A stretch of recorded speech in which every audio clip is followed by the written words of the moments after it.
पित्रे ब्रह्मोपदेष्ट्रे मे गुरवे दैवताय च प्राप्याय प्रापकायास्तु नमः श्रीनिधये नमः। नमो वेंकटेशाय वेंकटतुरैवार्क्कु नमः।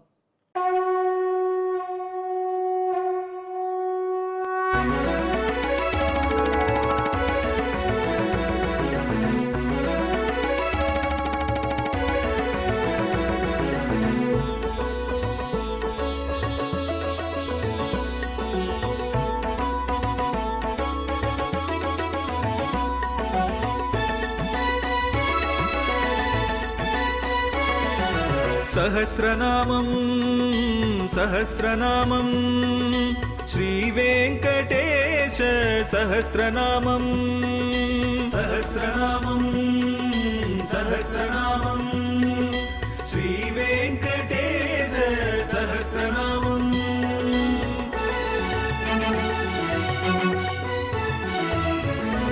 உலகில் கலிவினை தோஷம் அகற்றும் நாமம் சஹஸ்ரநாமம்.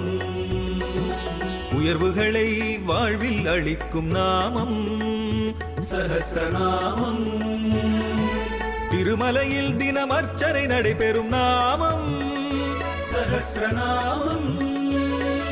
திருவேங்கடனின் தரிசனம் காட்டும் நாமம் சஹஸ்ரநாமம். सहस्रनामं सहस्रनामं श्रीवेङ्कटेश सहस्रनामं सहस्रनामं सहस्रनामं श्रीवेङ्कटेश सहस्रनामं. அன்பர்களே, இப்பொழுது நாம் திருவேங்கடமுடியானுடைய 1000 திருநாமங்களிலே 581வது திருநாமத்தை அனுபவிக்கப் போகிறோம். இது விபு என்கிற திருநாமம். விபு என்றால் பறந்திருப்போன்னு அர்த்தம்.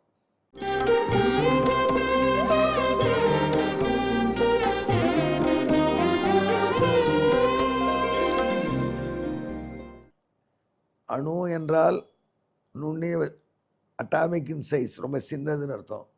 விபுன்னா பெருசுன்னு அர்த்தம். அதனால் பகவான் எங்கும் பறந்துள்ளான், எனவே பகவானுக்கு விபு என்ற பெயர். இது ஏற்கனவே சொல்லி ஆயிடுத்து. அதனால் பகவானுடைய குணம் என்ன, எங்கும் பறந்துருக்கார், ஓகே. ஆனால் நம்ம கள்ளப்பட மாட்டார், ஓகே. அப்புறம் என்ன லாபம்? ஆனால் அந்த பகவானுக்கு விபு என்ற பெயர் இன்னொரு கோணத்திலையும் கிடைக்கும். நாரத பகவான் இப்போ அதைத்தான் சொல்லணும். ஏன்னா ஏற்கனவே இந்த பறவை இருப்பதை பற்றி நிறைய சொல்லிட்டார். விபு என்பதற்கு நாரத பகவான் என்ன மனசில் வச்சிருக்கலான்னு யோசித்து பார்த்தா, வேதம் ஒரு வார்த்தை, அஜாயமானோ பகுதா விஜாயத்தே. அஜாயமானகா பிறக்காதவன், பகுதா பலபடியாக விஜாயதே பிறக்கிறான். ஆனால் பிறக்காதவனாச்சு, அப்புறம் பலபடியாக பிறக்கிறான். எவ்வளோ பெரிய கான்ட்ரடிக்ஷன் பாருங்கள். அஜாயமானகா விஜாயதே. அஜாயமானா என்றால் பிறக்காதவன், விஜாயத்தை என்றால் பலபடியாக பிறக்கிறான். அப்படின்னு நான் இதுக்கு என்ன அர்த்தம்னு கேட்டால், உண்மையிலேயே பகவானுக்கு அவன் பிறப்பது இல்லை என்றால் நம்மை போல பிறப்பதில்லை. நெஞ்சில் அண்ணா வைத்துக் கொள்ளுங்கள். நீங்களும் நானும் பிறக்கிறோம். நாம் பிறக்கிறோம்னா அதுக்கு பின்னணி என்ன? நம்முடைய புண்ணிய பாபங்கள். நமது புண்ணிய பாபங்களை நாம் அனுபவிக்க வேண்டியிருப்பதனால நாம் செய்த புண்ணிய பாபங்களுக்கு ஏற்றபடி நமக்கு பிறவிகள் கிடைக்கின்றன. ஆனால் நம்ம பிறவி என்பது நம் கர்மாவுக்கு உட்பட்டு. அந்த கர்மாவுக்கு உட்படாதவன் எம்பெருமான். அதனால் அவனுக்கு கர்மாவின் அடிப்படையிலே பிறவி கிடையாது. அதனால் எம்பெருமான் எப்பேற்பட்டவன் என்று சொன்னால், கர்மாவுக்கு உட்படாமல் பிறக்கிறவன். ஆனால் பலபடியாக பிறக்கிறான். பலபடியாக பிறக்கிறான்னா, நீங்களும் நானும் பிறப்பதை நிறுத்தினாலும் அவன் பிறந்துட்டுருப்பான். நீங்களும் நானும் பிறப்பதை நிறுத்திடுவோமா? எப்படி தான் நிறுத்துறது? நாம் தான் கர்மா பண்ணிகிட்டே இருக்கோமே. அந்த கர்மாலே புண்ணியம் பாப்பம் வந்து தானே இருக்கும். புண்ணியம் பண்ணினா அடுத்த ஜென்மா ஒரு பெரிய பிரைம் மினிஸ்டர் வீட்டில் பிள்ளையாக பிறந்து 24 வயசுலேயே பிரைம் மினிஸ்டர் ஆகிடலாம். பாவம் பண்ணினால் என்ன பண்ணுமோ கஷ்டப்படணும். நம்மளை மாதிரி பெட்ரோலுக்கு கீழே நிற்கணும், டீசலுக்கு தவிக்கணும், கேஸுக்கு திண்டாடணும் அப்படின்னு சொல்கிறீங்களா அப்படின்னு கேட்டான். இதெல்லாத்தையும் பார்த்து வெறுத்து சம்சார வாழ்க்கையே வேண்டாம் அப்படின்னு பகவான்கிட்ட சரணாகதி பண்ணி எனக்கு வைகுண்டம் கொடுன்னு கேட்டால் பகவான் அழிச்சுன்னு போயிடுவான். அப்புறம் நமக்கு கர்மா கிடையாது. ஸோ அப்புறம் நமக்கு பிறவி ஃபுல் ஸ்டாப் வச்சாயிடுது. ஆனாலும் பகவான் பிறந்துட்டுருப்பான். ஏன்னா நமக்கு ஃபுல் ஸ்டாப் வச்சா பிறகு அவன் பிறவிக்கு ஃபுல் ஸ்டாப் கிடையாது. இன்னும் பல பேர் அவன் பிறக்கிற கதைகளை கேட்டு வரலாறை கேட்டு திருந்தி சரணாதி உடைஞ்சு அவன்கிட்ட வரணும். அதில் பகவானுடைய பிறவிக்கு ஃபுல் ஸ்டாப் கிடையாது, நம்ம பிறவிக்கு ஃபுல் ஸ்டாப் வைக்கலாம். அதான் ஆண்டி பண்டாரம் சொல்லுவாள். ஆண்டி பண்டாரம் பாட்டுன்னு ஒன்று வரும் தமிழ்நாட்டில்.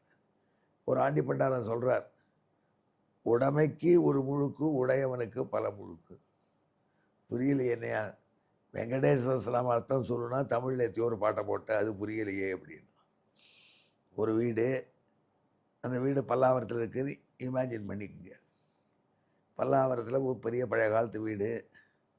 அந்த வீட்டில் தலைவி மாமியார் தான் தலைவி என்பதை அடிக்கடி மறக்கக்கூடாதுன்னு நினைக்கிறவோ, அந்த வீட்டு பிள்ளைக்கு கல்யாணம் ஆச்சு, ஒரே பிள்ளை, மருமக வந்தாழ.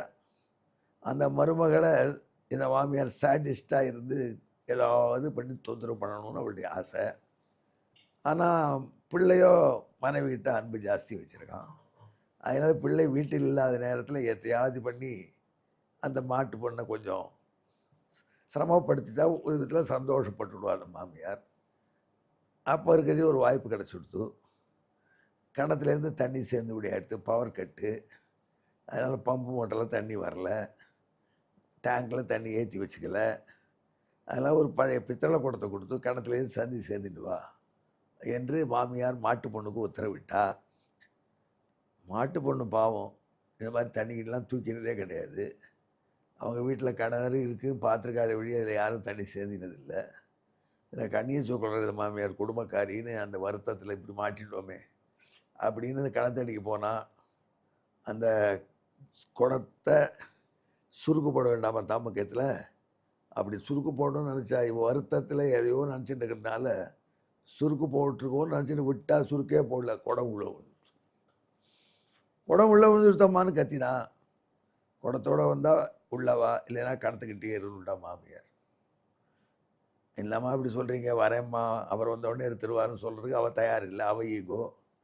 அதெல்லாம் கணத்தடியிலே துவக்கிறக்கல்ல உட்காந்துட்டா. மாமியார் உள்ளே இருக்கா. கணவன் வந்தான், புது கணவன்.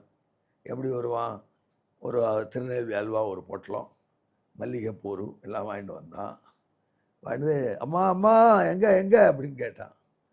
எங்கன்னா அவளா அதை உட்காந்துருக்க பாரு கடத்தட்டில் போய் ஊமு, நீயே போய் சமாதானப்படுத்துகிற, எத்தனை நாளைக்கு கூட்டாலும் வர மாட்டேங்கிறா அப்படின்னு வத்தி வச்சா.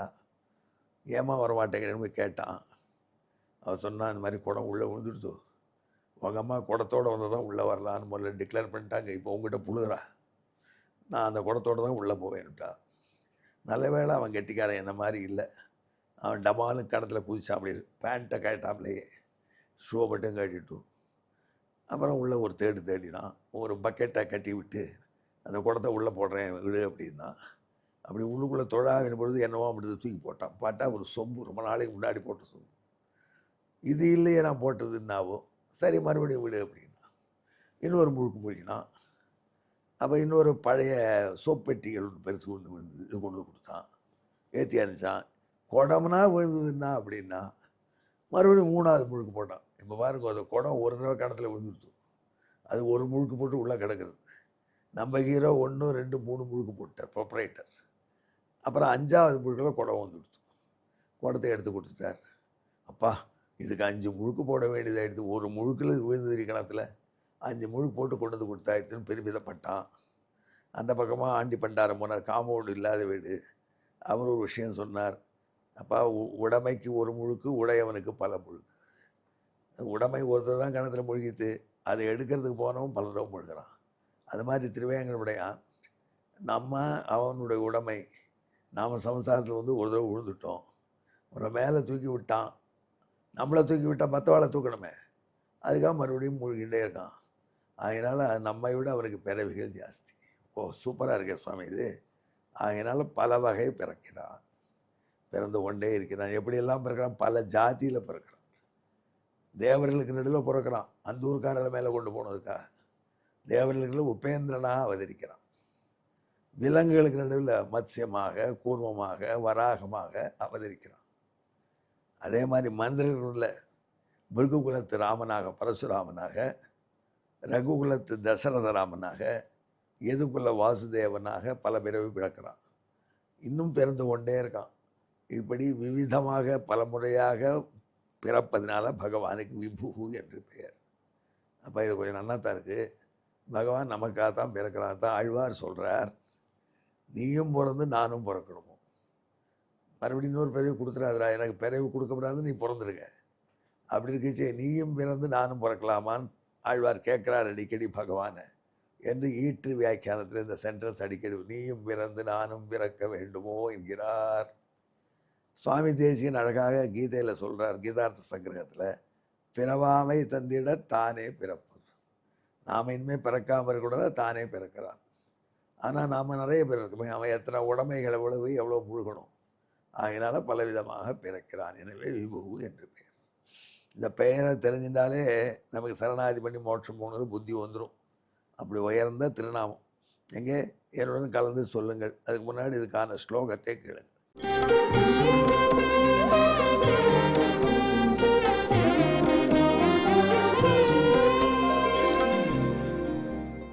சுரகுல மத்திய உபேந்திரோ ஜஷகமடகிட்டி திகந்த பசுஜாதௌ பிருகுகுல ரகுகுல யதுகுல ஜனிரிதி விவிதம் பிரஜாயதி விபு. இதற்கு தமிழ் பாட்டு, இதை கேட்டீர்கள். இதற்கு தமிழ் பாசம். தேவர்க்கிடையே உபேந்திரன், விலங்குகளுக்கு இடையே மீன், ஆமை, பன்றி, மனிதரிடையே ராமன், ராமன் கண்ணன், இப்படி பலபடி விவிதம் பிறந்தான். விபு என பெயரை பெற்றானாமே. எங்கேயுடன் கலந்து ஜெபியுங்கள். திருவேங்கடமுடியாண்டிய திருமேனியை தியானம் பண்ணி கொள்ளுங்கள்.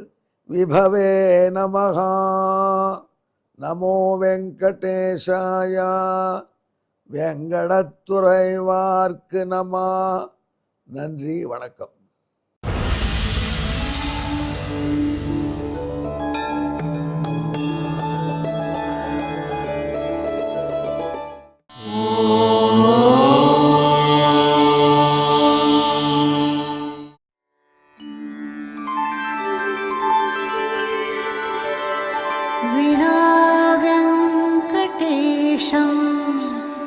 ननाथो ननाथः सदा वेङ्कटेशं स्मरामि स्मरामि.